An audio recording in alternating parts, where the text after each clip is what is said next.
PM Modi ने Navi Mumbai airport की आधारशिला रखी, कहा एविएशन सेक्टर की ताकत देश के टूरिज्म को बल देगी। पीएम ने कहा कि एविएशन सेक्टर काफी तेज गति से आगे बढ़ रहा है।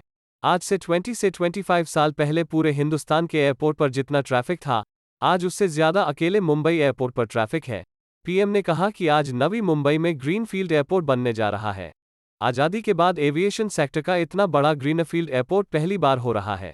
कई सरकारें इस वादे पर बनी होंगी, लेकिन एयरपोर्ट नहीं बना।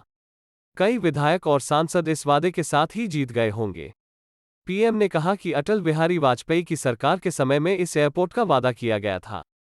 पीएम ने कहा कि जिस तेजी से एविएशन सेक्टर का ग्रोथ हो रहा है, उसकी आवश्यकता के अनुसार हम एविएशन सेक्टर के इंफ्रास्ट्रक्चर में काफी पीछे चल रहे हैं।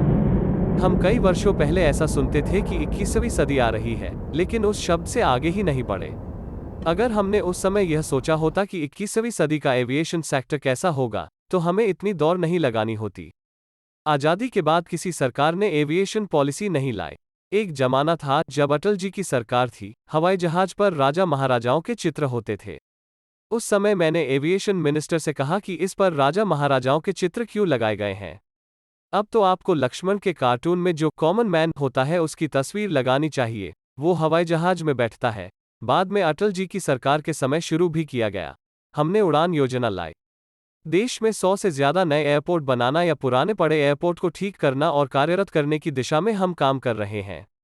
पीएम ने कहा कि आपको जानकर खुशी होगी कि हमारे देश में इतने वर्षों से जो हवाई जहाज खरीदे गए, चलाए गए, आज हमारे देश में करीब 450 हवाई जहाज सेवा में हैं।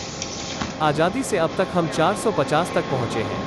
वहीं इस एक साल में 900 नए हवाई जहाज के ऑर्डर बुक किए गए हैं। आप कल्पना कर सकते हैं कि कितनी तेजी से एविएशन सेक्टर बढ़ रहा है। चलो मिलते हैं नेक्स्ट वीडियो में ऐसे कई नए प्रोजेक्ट्स के बारे में जानने के लिए। ये वीडियो लाइक करें, सब्सक्राइब करें और बेल आइकॉन को क्लिक करें ताकि हमारे अपकमिंग वीडियोस के नोटिफिकेशन आपको जल्द से जल्द मिले।